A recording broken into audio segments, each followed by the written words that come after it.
بسم اللہ الرحمن الرحیم۔ اولاد کی تربیت کے اسلامی اصول۔ الحمدللہ رب العالمین والصلاة والسلام علی سید الانبیاء والمرسلین وعلی آلہ الطیبین الطاہرین واصحابہ الاکرمین اجمعین وعلی من احبہم وتابعہم بإحسان إلى يوم الدین۔ اما بعد فاعوذ باللہ من الشیطان الرجیم، بسم اللہ الرحمن الرحیم۔ یا ایھا الذین آمنوا قوا انفسکم واہلیکم نارا، صدق اللہ العظیم۔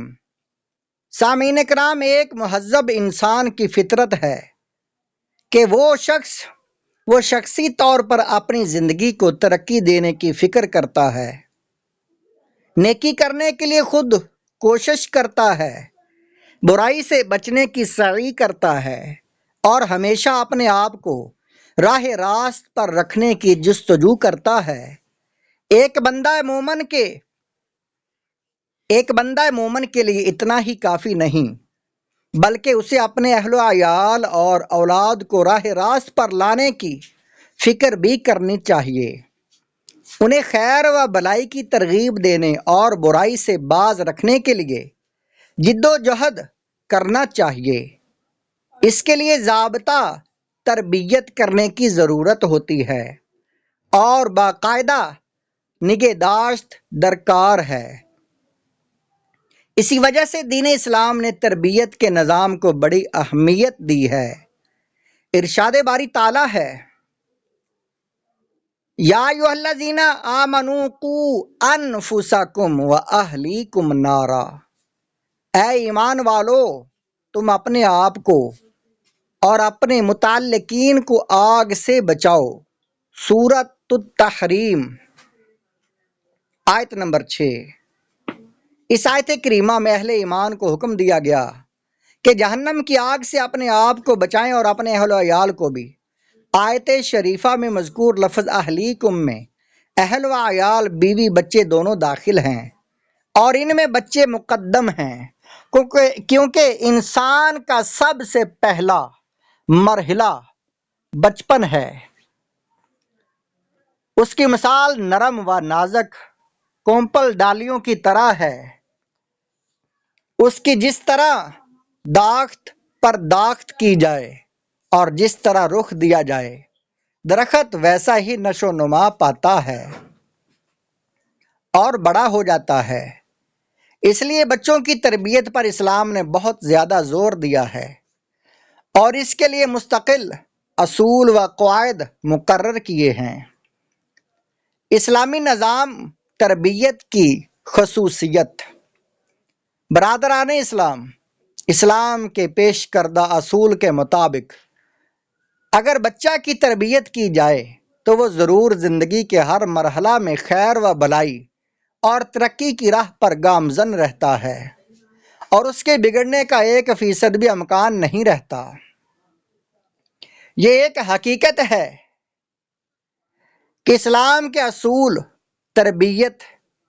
تربیت کسی انسان کے بنائے ہوئے نہیں ہیں، بلکہ جس ذات نے نسل انسانی کو وجود بخشا، اسی نے ان کی تربیت کے اصول نازل کیے ہیں۔ اسی وجہ سے یہ اصول تربیت فطرت کے عین مطابق ہیں۔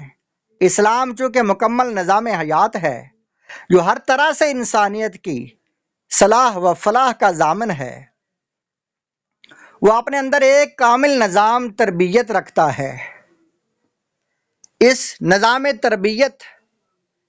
کا نظام تربیت جہاں اہل اسلام کے لیے دنیاوی و اخروی فوائد کا حامل ہے، وہیں تمام طبقات انسانی کے لیے دنیاوی اعتبار سے نفع بخش و راحت رساں ہے۔ تاریخ شاہد ہے کہ افراد انسانیت نے جب بھی اس نظام تربیت کو اختیار کیا، دنیا امن و سلامتی کا گہوارہ رہی۔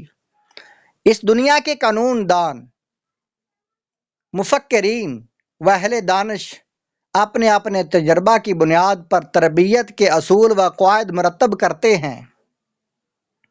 حالات کی تبدیلی کے ساتھ ساتھ وہ اصول ناقابل عمل ہو جاتے ہیں، لیکن اسلامی نظام تربیت کی خصوصیت یہ ہے کہ ہر زمانہ میں حالات و اشخاص کی تبدیلیوں کے باوجود تمام افراد انسانیت کے لیے ہدایت کا موجب، راحت اور رحمت کا باعث رہتا ہے۔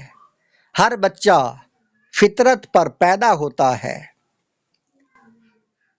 حاضرین کرام، دنیا میں آنے والے تمام بچے ایک ہی فطرت پر پیدا ہوتے ہیں، جیسا کہ حضور اکرم صلی اللہ تعالی علیہ وآلہ وسلم نے ارشاد فرمایا، ہر بچہ فطرت پر پیدا ہوتا ہے، پھر اس کے والدین اسے یہودی یا نصرانی یا مجوسی بنا دیتے ہیں۔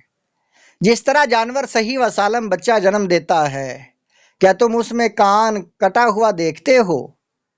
پھر حضرت ابو ہریرہ رضی اللہ تعالیٰ عنہ نے یہ آیت کریمہ تلاوت فرمانے لگے، یہ اللہ تعالیٰ کی تخلیق ہے جس پر اس نے لوگوں کو پیدا فرمایا۔